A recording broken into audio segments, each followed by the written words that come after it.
Good afternoon once again, ladies and gentlemen of the Malacañang Press Corps. Our presidential spokesperson, Ernesto Abella, will introduce our guest who is also celebrating his birthday today.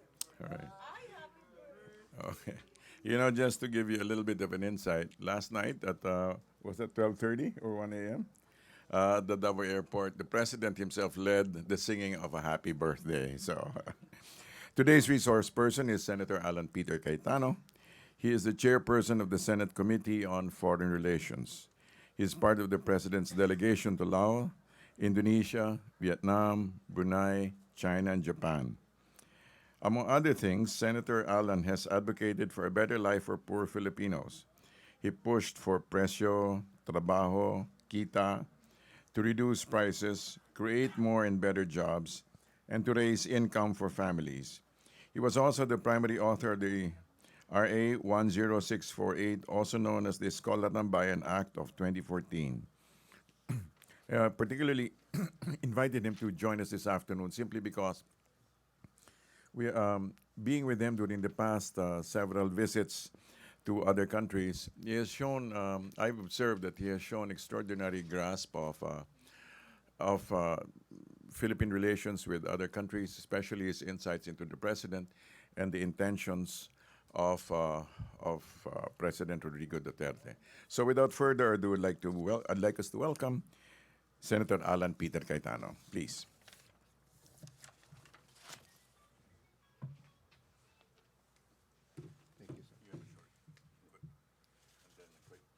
Gandang hapon po sa inyong lahat. It's a honor and pleasure to be here to you, but medyo sentimental lang. Kasi 14 years ago, on this day, I brought my dad to the airport to go to the US for a checkup, but it turned out that he needed a transplant. And dito yung opisina niya sa baba. But I haven't been here much, but it's a pleasure to be here. But this time, rather than challenging news, are good news. Yes, for some of you, it's a roller coaster, but I still believe it's good news. So if I can start in just a short introduction. Through God's grace and mercy on our nation, President Duterte's diplomatic initiatives have been highly effective and is immediately bearing fruit. And we expect that this will continue in terms of delivery of projects, funds that will be a product of goodwill that he has worked for, because it seems that the one-on-one diplomacy is one of the things that the president has mastered or is a natural in.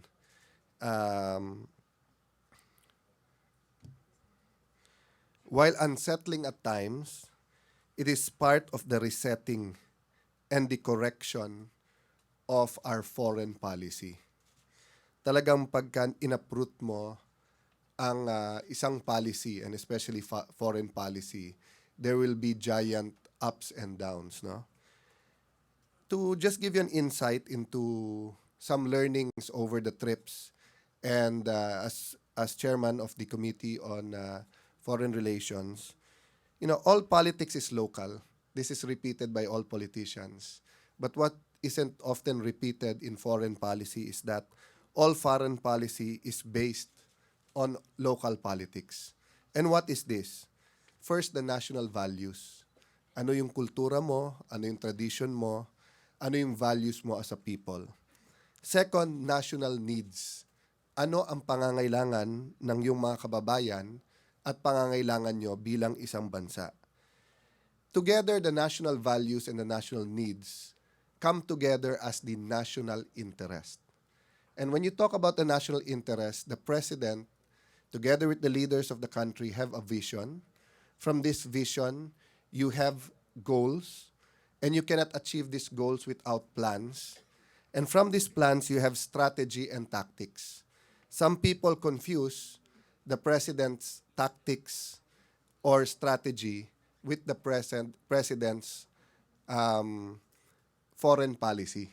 And we can go on to that later sa question and answer, no? But a good example is how he deals with people who criticize the drug war, no? That's not about foreign policy. That is really about the strategy or the tactics in dealing with the foreign policy. The foreign policy has not changed. What has changed is the strategy in implementing it. In terms, for example, of the drug war. What is our national needs? Ano ang pangangailangan ng ating bansa? Unang-una, peace. Peace sa kaliwa, sa mga komunista. Peace sa ating mga kapatid sa South and all over the Philippines, mga kapatid nating na ang kanilang religion ay Islam. Para ang Kristiyano at mga Muslim at iba't ibang mga religion, nagpa-practice ng iba't ibang religion sa ating bansa, will live in a multicultural, multi-ethnic, multi-religious society, and we can work and live together. Peace leads to development, but peace can only be had if you have security.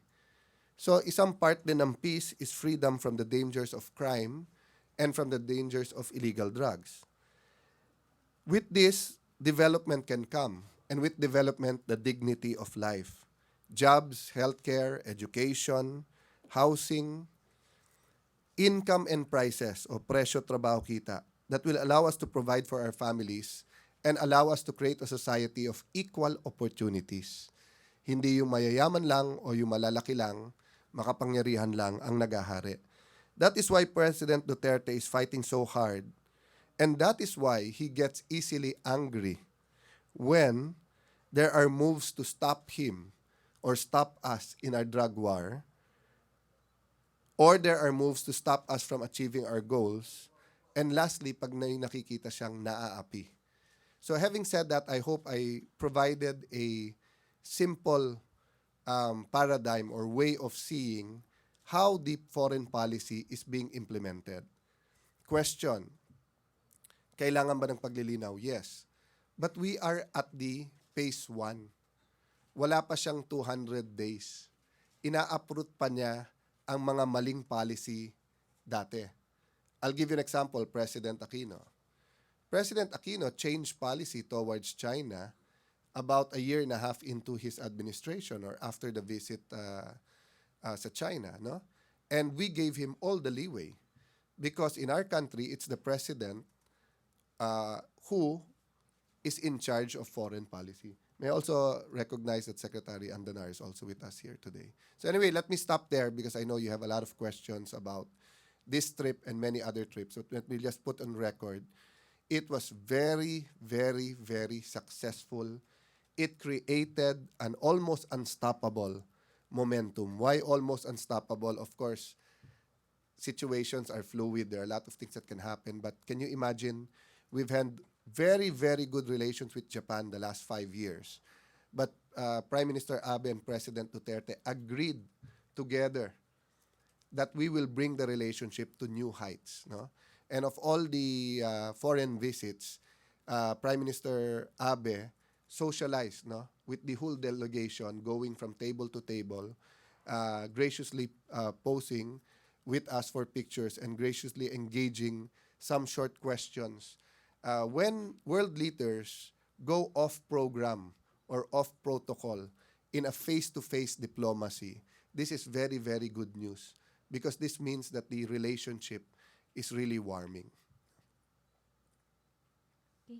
Thank you very much, Senator Cayetano. The floor is now open for questions.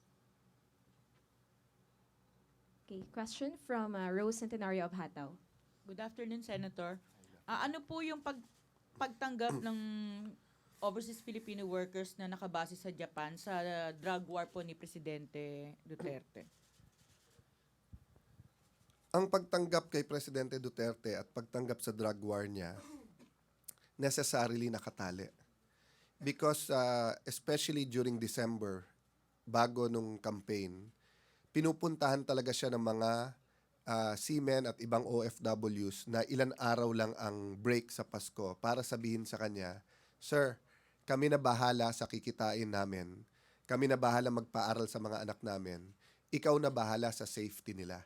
Diba? Until now, my wife can't get over, diba, that teenager na napakagandang pangarap. Alam mo, meron kaming taga-Tagig na student of architecture ni hindi kumuha ng scholarship namin dahil ayaw umabsent ng 1 day. Di ba nang hindi niya makuha yung 10 to 50,000, makapasok lang everyday, dun sa lamay niya, pinakita lahat ng drawings niya, napakagaganda, even the city, pinatay.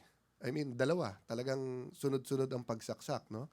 Yun ang inaalala ng parents abroad. I mean, even kayo, sa mga may anak, your number one concern is their safety. Of course, their future, but you don't have a future if they're not safe. If they can't come home, what future are we talking about? So, that's why I said kanina, yes, it's unsettling. Meron talagang mga arguments sa human rights, ano yung paraan. But dun sa question that should we fight drugs? Yes. Should we declare war on drugs? Yes. Ang problema, culture Ang Europe kasi at US, mahigit siguro 600 years naka-experience ng war. Kaya pag sinabi mo sa kanilang war, iba yung naiisip nilang gere. If we used campaign against drugs, alam mo, hindi ganun kalakas ang angal ng Europe at US. So question, why don't we just use the word campaign against drugs? Dahil baliktad naman sa Pilipino. Pag sinabi mo sa Pilipino campaign, ang dating nangangampanya ka lang. Nakikiusap ka. Pag sinabi mong war, alam mong seryoso ka. So sino unahin natin? Ang mga Europeans at saka US na hindi nagsasuffer naman sa nangyayari sa atin? Or sarili natin? So that's what I'm saying, that it's unsettling because abroad, krinikriticize tayo, pinapalabas, may mass murder, etc. na hindi naman totoo. Pero duty naman nila intindihin ang kultura natin. Tayo ba nagko-comment tayo? Nagrarally ba tayo everyday? Nagfa-file ba tayo ng resolution sa UN kung bakit legal ang abortion sa Amerika? Sa atin, human rights violation yun. Walang kalaban-laban ang bata. Papatayin through abortion. Diba? So what would the US presidents feel? When they visit the Philippines, we will announce to the world, every time you come here, we will ask, why do you kill the unborn? Diba? We don't agree with them, but we're courteous enough to understand their sovereignty and their morality and their concept, no, of human rights. So is it too much for us to ask, come here, take a look for yourself, and we will show you that this drug war is a war against drugs and it's being done in accordance with international human rights standard. But if you tell us to change our language to suit you, that will not help our campaign here. So that is the reality, ladies and gentlemen. Again, it's unsettling to others, but that's the reality. Next question from Raymond Tinaza of Bombo Radio. Microphone, please.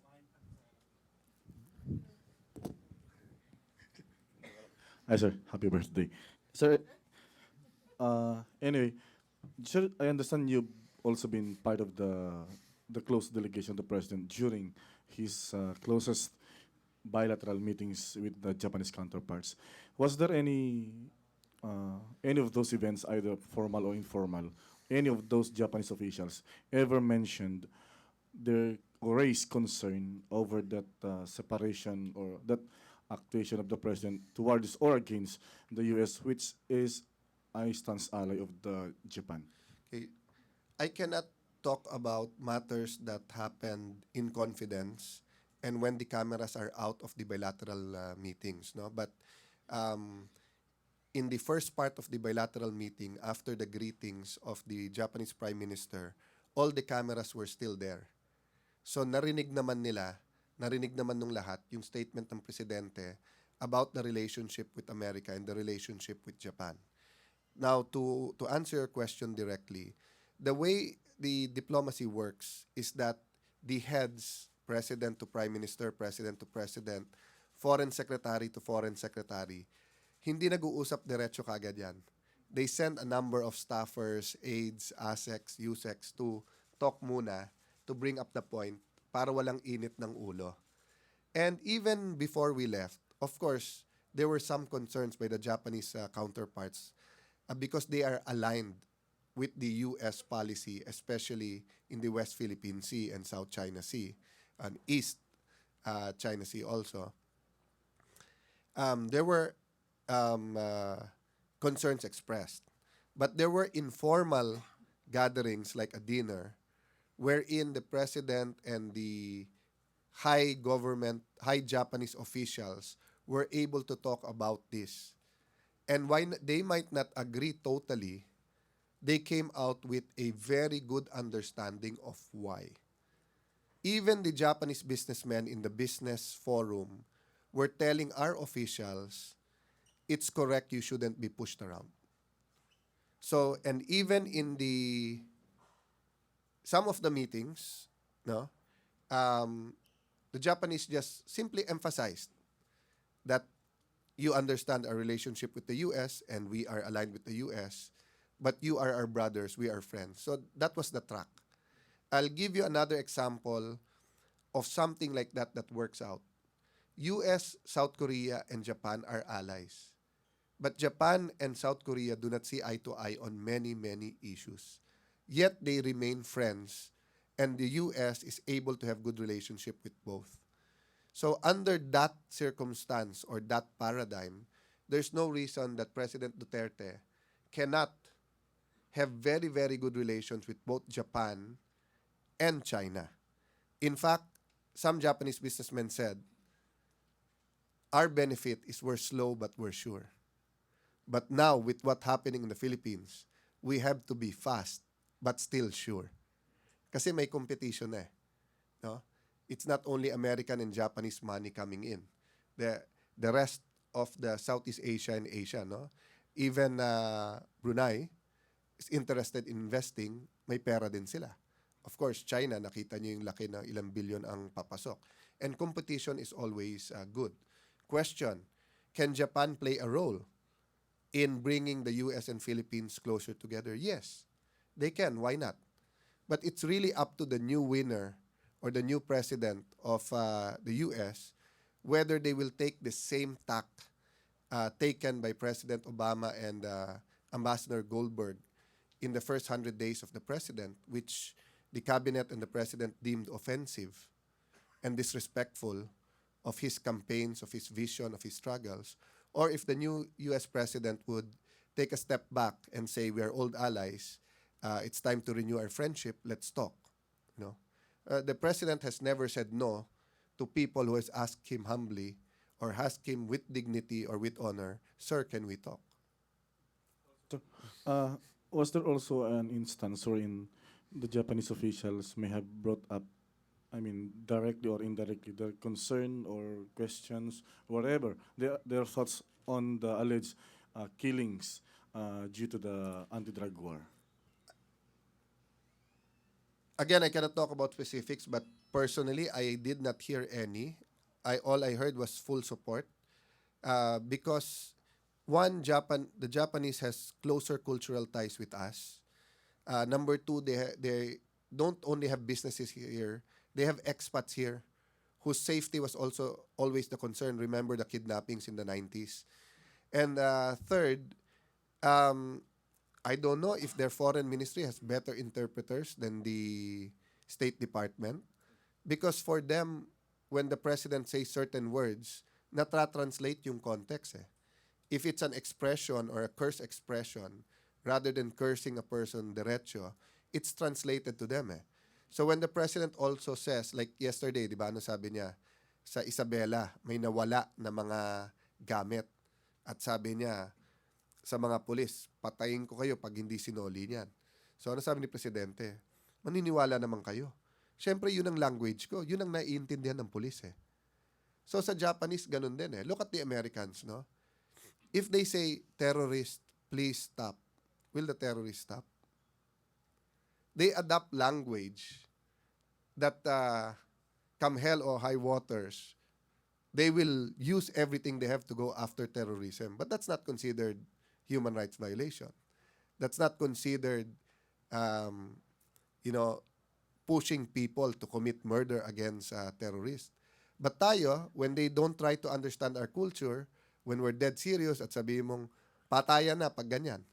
How many of us na naka-attend ng meeting, especially if you're from the South, at sinabi, kami, sa Taguig, sa Maharlika Village, minsan nagkakausap ng ganon. Eh kung ganyan usapan, patayan na lang. No? But it's a hyperbole, it's a way of emphasizing that kung ganyan mangyayari, ba't hindi mo sinasabi magpatayan na tayo? Iba yon. Yung tunay na nagpapatayan, hindi na nagsasalita, napatayan na tayo, nagbubunutan na lang. Nag-uupakan na. So it was much, much better with the Japanese counterparts than the US because they made much more effort to understand and much more effort to see the real translations. Aside from that, the president, in his speeches, nakita ko, inunahan na niya. Because the Japanese are very polite people. They're very courteous. So they will not come here like the Americans will announce na I'm meeting President Duterte, it'll be a pleasure, but I will ask him on 1, 2, 3. Hindi ganun ang Hapon eh. Di ba? Ang Hapon, we will go, we will talk, period. So ang nangyari, pagpunta ni Presidente doon, even if he wasn't being asked about military alliance, about the West Philippine Sea, sinama niya sa speech niya. Very diligent naman ang kanilang foreign ministerinista nila. So it was much, much smoother. So the Americans can definitely learn a lot from the Japanese. This point. So you also been to China.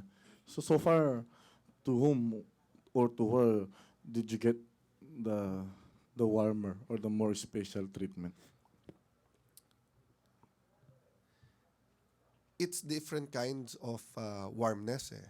Yung isa para bang yung matagal mong hindi nakita na snabang kayo, na bigla kayo nagkabate at nagyakapan. Yung isa, yung dati mo nang ka-close, pero iniisip mo, ngayon ba close pa rin tayo kasi inaway mo yung isang kaibigan niya. So, both were very warm. And remember, integrated kasi. Sa China kasi, napakalaki ng Filipino-Chinese community natin. Na may mga umiyak pa rin talaga eh. Kasi the last 5 years, they were also pained, di ba? Just as there are Filipino-Americans who are pained now with what's happening, there are a lot of Chinese Filipino who are pained with what happened. Now, sa Japanese naman, it wasn't pain because there's been no break in the relationship, there's been no downhill spiral. It was more concern. And when those concerns were addressed, and when they were all surprised, diba, that the Prime Minister Abe, who's a legend, no, also, and who's very stern and strict, did not think twice of doing the Duterte sign and did not think twice of introducing his cabinet and mingling with the Philippine delegation. It really, it was also a diplomatic coup for Prime Minister Abe. The credit cannot go only to President Duterte. Prime Minister Abe met, the coup happened through the two of them. No? And I think this should cool things down. And it should show that in Asia, there is an Asian or Eastern way of doing diplomacy that is different from the West but can be more effective. Okay. Next question from Pia of Rappler. Sir, si President Duterte was observed chewing gum while he was signing documents with with President Xi Jinping in China, and also there were reports that some Japanese officials were paranoid that he would chew gum in front of the emperor, and he has very informal ways. So as Senator on Foreign Relations and as a possible Secretary on Foreign Affairs, what do you think of this kind of behavior of the president, and will you be advising him to follow protocol next time? Okay. First of all, no other president has been under the microscope as President Duterte. Did you notice when President Duterte was talking about Hitler, the whole world made a comment. But when President Aquino called China Hitler, when they were in the opposite side in the war, he was not under a microscope. Okay. I chew gum. But I don't chew gum when I'm in Singapore. Not because of diplomatic relations, but because bawal din at pag tinapon mo, patay ka eh. Talagang malaking fine or kulong, no? So, the Japanese and Chinese have so much similarities but also have so much difference. Sa China, hindi bawal yon at hindi yon discourteous. Sa Japan, it is. So, halimbawa po sa atin, when you put your hands in your pocket here, it could be a sign of humility. It could be a sign of obedience, di ba? Nandyan ang presidente, nandyan ang teacher, so lahat kayo or kaya nakaganon, ganyan, di ba? Okay. So, that's why we have a professional DFA and a protocol assigned to Malacañang. They are briefed. That's why, it's not, we're in a democracy, so anyone can warn the president, anyone can put on Facebook, sana hindi ganyan. But trust in your fellow Filipino workers. The DFA and the protocol, Ambassador Painor is doing a great job. And all of this is briefed. The president could go to sleep early or can go out before the next meeting. But he spends 3 to 4 hours with all of us, listening to all kinds of briefings, starting with the DFA, from any other concern, from the legislature through Speaker Alvarez, myself as a Senate, DND, DTI, etc. No? So, all of this are professionally handled. Question: what is protocol nowadays? I don't know if you saw sa Facebook a few days ago, President George Bush was taking a picture with tapos hindi niya makuha. So kinalabit niya a month and a half ago, kinalabit niya si President Obama. Akala ni President Obama kasama siya sa picture, pero nakiusap si President Bush na si President Obama kumuha sa kanya. That wasn't protocol. But since they're both Americans and they're both one's former president, one's president, okay lang. It's not all over the paper that Bush did not follow protocol and insulted the ganyan, no? So, to answer your question directly, of course, there are always concerns. That's why you have the protocol. But the opposite side of the coin is may konting kapraningan tayo as a nation that he will not follow protocol. But actually, he's very astute regarding that, no? And it's a different world, eh. Yung halimbawa yung folding of the barong, all of this, or the kind of pants he wears, all of this has been communicated to the host kung allergic siya sa isang klaseng fabric, kaya ganun yung gamit niya. Ang presidente natin pawisin. Pia, you yourself, di ba? Nalala mo nung campaign kayo ni sa CNN, di ba? Pinapahawakan pa yung t-shirt niya kung gaano kabasa, eh. Di ba? So, when he folds his barong, it's because he'd rather look a little bit less formal than look sobrang pawis na pawis, and you're representing your nation, eh, but you're human, eh. Diba? So that's the reality there. So when it's required that he wears a suit, he will wear a suit. When it's required that he doesn't chew gum, he will not chew gum. Okay, next question from Henry Uri of DZRH. Magandang hapon po, Senator. Habang kayo po'y naghihilik daw at saka yung iba pang mga miyembro ng gabinete kagabi nung pagkagaling ninyo sa Japan, kinausap ng Diyos ang Pangulo at sinabing huwag na magmura, otherwise ibabagsak niyo yung eroplanong sinasakyan ninyo. Minsan ba ipinanalangin ninyo ang Pangulo na sana tumigil na sa pagmumura? Answered prayer ba ito sa part nyo? Actually, Henry, hindi tayo nagkakausap matagal na, no, after the campaign. But for me, it's really answered prayer because I had a chance to pray with him and for him in Japan. Because he had a word with me and I asked him, can we pray? And we prayed about a couple of things, which we did a few times during the campaign, and I was surprised that he appreciated it. No, but the Lord works in mysterious way. I don't know if it had anything to do with it, but going home he was very tired, so I can't talk about sino humihilik. Maybe that's part of That's my national second question, security or national insecurity. Biruan nga namin sa plane, may bilateral at may bilateral din, eh, kasi nagsasagutan din yung hilik, eh. Diba? Pero the president was really tired. He slept more on the way home than there. But every time he'd wake up, I behind him is Sekbong, eh, dito sa kabilang side. I kept seeing him na gano'n, eh. Nakaganon, tapos nag-iisip.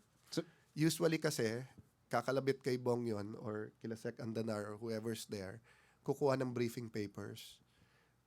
So magpapahinga ng konti, tapos panay briefing papers, panay basa. Kung may tanong siya, tatawagin, tatayo kami dun sa hall or kung sino man gusto niya kawas. Kung private, palalabasin niya yung stewardess, uusap dun.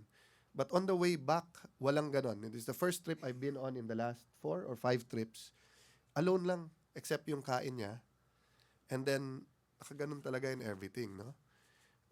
But he also said another significant thing. He said yesterday, aside, the most significant really is that he said he felt it was a message from God.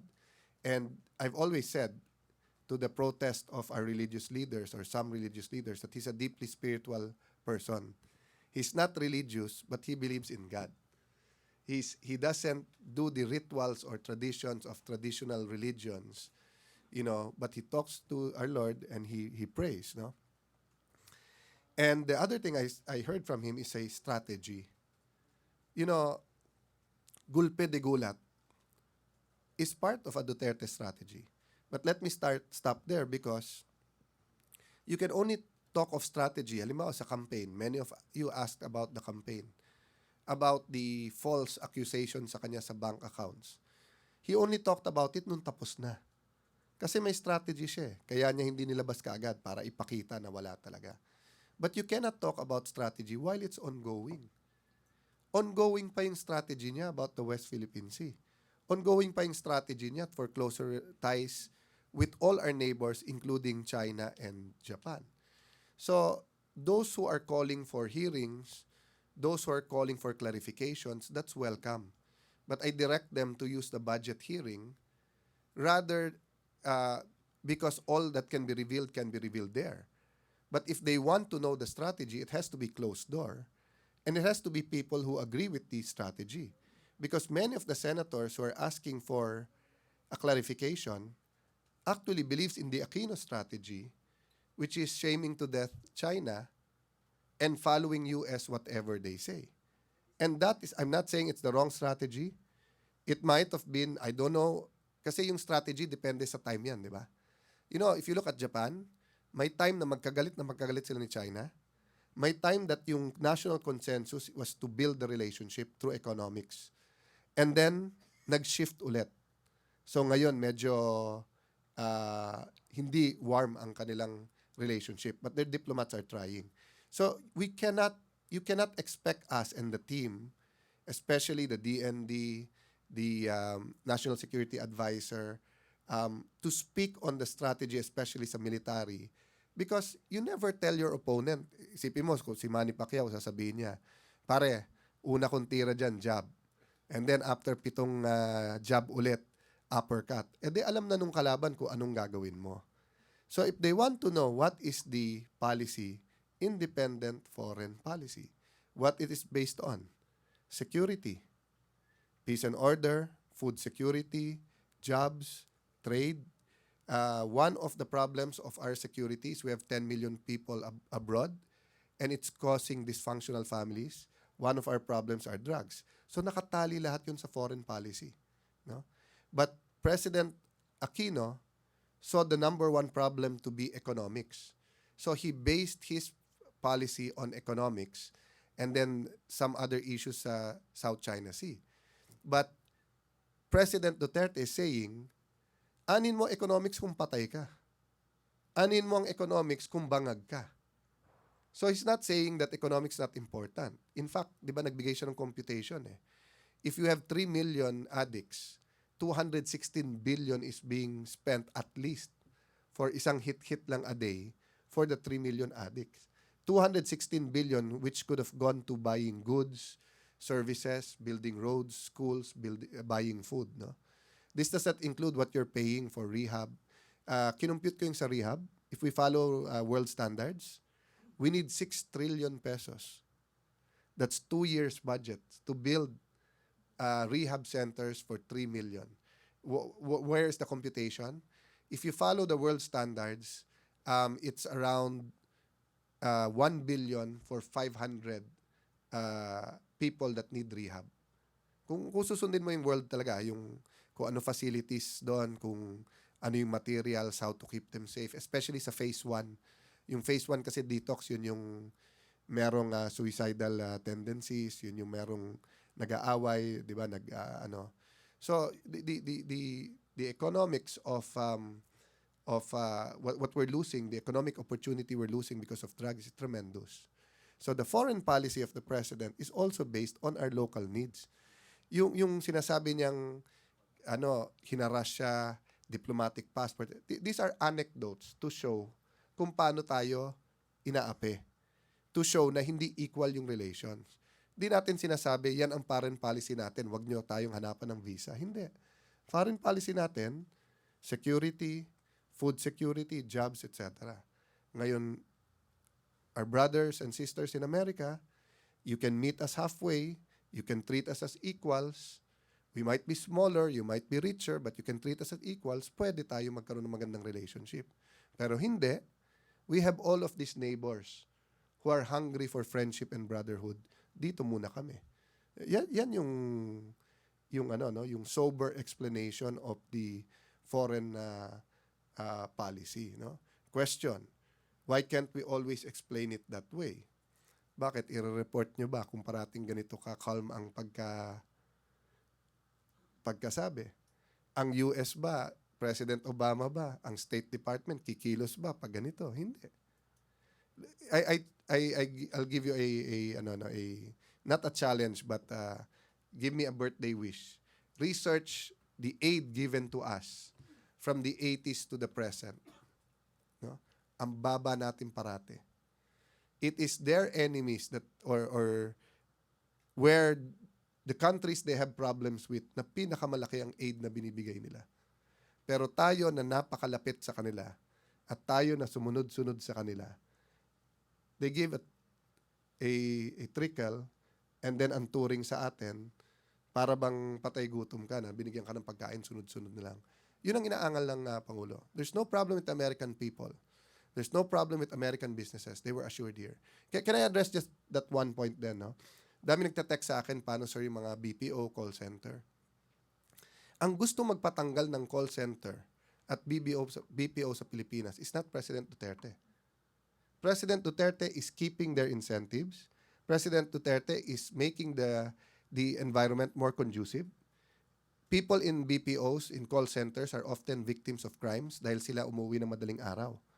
It is actually the American politicians, including President Obama, who wanted to remove call centers. Take a look at the debates and the speeches of President Obama in 2008 and 2012. He was saying the other nations are getting our jobs. Dapat ibalik na dito. Jobs that should belong to us are now overseas. Simple jobs of working at home and using the phone and internet are now overseas. Ang negosyante nila ang gusto dito. Bakit? Magkano na ba minimum wage sa US ngayon? It's between $10 to $15 an hour. No, so that's about $500 to $750 an hour, which is what? Our daily wage already. So ikaw mamili, if you're gonna work 8 hours, do you pay 8 times more plus benefits and work in the US or ibigay mo sa Pilipinas? So yun ang pakiusap ko dun sa ating mga foreign relations, diplomatic affairs na experts, no? When there's a raucous and there's unsettling statements even coming from our president, let's not throw red herrings. Huwag natin lituin ang tao na para bang magsasara ang mga call centers kapag may problema sa relationship sa US, because it's purely a business deal. It's not a diplomatic deal. And they want to be here. They love being here. And we love them being here. And we're taking good care of them. We're giving them much more incentives than other countries are. And we're developing our English and foreign languages. That's one reason we went to K-12. No? So this is an example of issues that are spread out in social media and opinion pages. But actually, so the president has said that he's willing to meet any of these sectors that have concern. Just like the Jewish people, when iba yung dating or the message was different from what reached them, he went to a synagogue and explained to them. No? So the cabinet is very diligent. Cabinet has time to bond, to be together, to talk with the president during these trips. And the president has made it clear to all the cabinet members that economics is a priority. And if there's any business sector that needs face time with him to clarify matters, he's willing to do it. Ang problema, ginagamit ng iba sa politika. That's why nagugulat kami sa China. Libo ang gusto sumama eh. DTI had a hard time telling people, pwede bang next time na lang o wag. Sa Japan, libo din ang gusto sumama. Sa conferences, naguunahan, they're all proposing new business. Tapos sasabihin, mababa ang business confidence. May disjoint. There are some business groups, di ba? And then some is not politika, but business interest. For example, some of those that are hit by the policy of the president. Sa ENDO, or making sure that the mines are safe, clean, making sure that oligarchs don't get everything, but then it's given to small and medium enterprises, these people won't sit back. Titira din yung mga yan. No? Okay, last question from Grace Mariano. Sir, statement nyo lang po sa sinabi ni Ambassador Goldberg na meron kayong secret travel sa China last June with Secretary Tugade. I'm writing a letter to Secretary Yasay. I informed him yesterday to complain and to protest the actions of Ambassador Goldberg. Wag nyo nang sabihin ako, as I was introduced by Sec Abella, I'm a guest, I'm a resource person. I'm no one in the Duterte team. I'm someone that may have input now and then who's also learning. But Sec Tugade is the alter ego of the president. So first of all, Sec Tugade, myself, we're not presidents. We do not have departure or arrival statements. So what does he mean, unpublicized trip? Tuwing umaalis ba ako, nagpre-press con ako? At kung mag-press con ako, pupunta ba kayo? Kasi kung pupunta kayo, tuwing aalis ako, edi magpre-press con na ako parati para publicize na lahat ng trip ko. But the reality is, it's only the president that all trips are publicized. Many of the trips are unpublicized. That's just the reality, no? But these are the 3 points I want to make about his allegations against Secretary Tugade. Number 1, he's the alter ego of the president. What business does the U.S. ambassador or any ambassador have monitoring his trips or criticizing whether it's unpublicized or publicized? Number 2, is the U.S. ambassador engaged in chismis and in rumor mongering and in false information? Because Secretary Tugade did not go. He had a lot of invitations. Any DOTR secretary is invited by many, many countries, including China and Japan, automatically. But Secretary Tugade, during that time, and we were often in Davao, I heard him a lot of times say, I will not go abroad until I form my team. And my priority is forming the DOTR team. That's why hindi siya sumama sa mga trips until matapos yung kanyang team, and may sarili siyang plano, because Secretary Tugade doesn't want to be supply-driven. Ayaw niya, ang ganda ng trend, sige, mag-trend tayo. Gusto niya, pag-aralan muna, ano ba kailangan natin? Saka ko tatanggapin yung mga imbitasyon niyo dahil yan ang kailangan namin. Third, it was a surprise to us because they were so angry a few years ago and they put some people in jail and they took away U.S. visas from a lot of Filipinos because we were spying on them. So, is this an admission now that they're spying on us, on a cabinet member and a member of the Senate? Was there anything wrong, malicious, of me going to anywhere, to China? I met with him. I did not publicize that I met with him. Did he talk about my talk with him? No. I met with other people in the embassy. I also met with other ambassadors. I've been in the House for I was in the House for 9 years. I've been in the Senate for it's the 7th year, 2007, 9th year. My sister was president of the Interparliamentary Union Women's Group for 2 years. She traveled and talked to many, many officials. So, is there anything fishy, suspicious? Wala. But the way he threw it in the interview was like his parting shot. So, at the right time, I will make a full report. If at all I'm doing something, whether it's in my initiative or I was directed to, remember, I'm a senator. I don't need the president to tell me to do something. If he does tell me to do something, I will follow. But as a senator, I can meet my counterparts. I can travel. There is such thing as interparliamentary relations. Hindi parating State Department to Foreign Affairs or Foreign Affairs to Foreign Affairs. Marami na ngayon party to party or parliament to parliament or Congress to parliament. No? So, let me just say this. No? One of the problems kasi is that the U.S. and Ambassador Goldberg refused to admit that he was a big part of the problem. That's why ganun magsalita eh. No? In my humble opinion, no? He made a mistake during the campaign in handling the candidates. He met all of the candidates and reported to the US. I suppose that is the procedure. I do not know for a fact. But he was not able to meet Mayor Duterte then because he kept on changing the schedule and making it hard for the meeting. So that was his mistake. Second, he interfered in the election. We know that there's a lot of pro-American, there's a lot of American influence. He made a comment on a highly politically charged issue. Can you imagine now if our ambassador in the US says something like, you know what? Etong emails, it might cause a national ganyan. Or you know what? Etong treatment nung isang candidate sa mga babae, dapat ganito, ganyan. And it affected the 3.5 million Filipino Americans there. It affected who they voted for. Don't you think they will expel that ambassador? But ang bait ng presidente natin, he met with him. He asked everyone to go out of the room. Nag-one-on-one sila. But did Ambassador Goldberg stop there? No. He continued to treat Malacañang as if you can tell the Philippine president what to do. So the Philippines have communicated to the US. Your messenger is also a problem.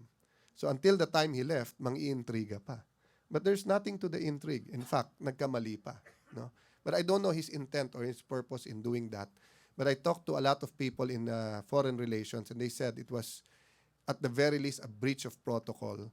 But it was, sabi niya, it's something terrible, something a diplomat, a professional diplomat will not do unless you're really trying to do something in that country, But it's part of non-interference. He's interfering really with our local politics and with how things are run here. Okay. Microphone, please.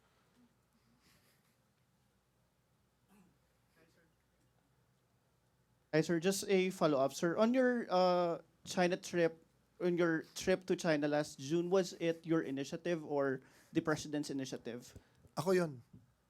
The president doesn't tell people to go. And as I said, I'll report to the Senate and at the right time. But I went to the US the year before. As all of you know, I aspired for higher office before. And for me to fully understand diplomatic relations, international relations, I went to the US in 2015, June also. I went to think tanks, I talked to some officials, I met with some of connections we made throughout. As all of you know, my mom's American. So I know I have a handicap when it comes to other nations that are not in that good terms or have tedious relationships with the US. So I also made an initiative to try to get to know some of them. No? Especially when the president started saying that he wants me involved in foreign relations. But on the record, my wife is always with me. So bantay sarado naman ako in all of those trips. No? But there's nothing fishy, there's nothing suspicious about all of these trips. As a matter of courtesy, etc., of course, every time na aalis ka or may mamimit ka at may chance ka ikwento sa presidente naman, titignan ka lang sabihin lang sa'yo, what's good for the nation. Subukan nyo. Sir, I'm going to meet BBC or I'm going to meet CNN in New York. Ano tingin mo sabihin ko? Sabihin sa'yo. Tell them, whatever good for the Philippines. Kwento mo nangyayari dito. Hindi naman siya, I'm not in the executive branch So, hindi to parang trip na bibigyan ako ng official orders at may protocol na susundin. Okay.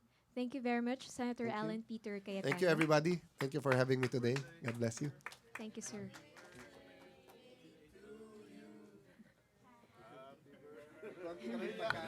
All right. Thank you very much. Just to give you a heads up, on Wednesday, September 2. November. I'm sorry. November 3. Two. Yeah. 2. Wednesday. November November 2. November 2. The press briefing will feature asking Sec Sonny Dominguez.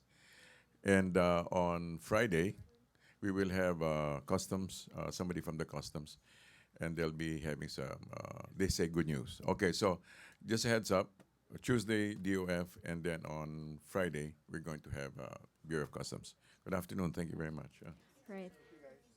Thank you very much, Presidential Spokesperson Ernesto Abella, and our guest, Senator Allan Peter Cayetano, of course, Communications Secretary Martin Andenar. Thank you also, friends from the media. Back to the main studio of PTV4 and Radyo ng Bayan.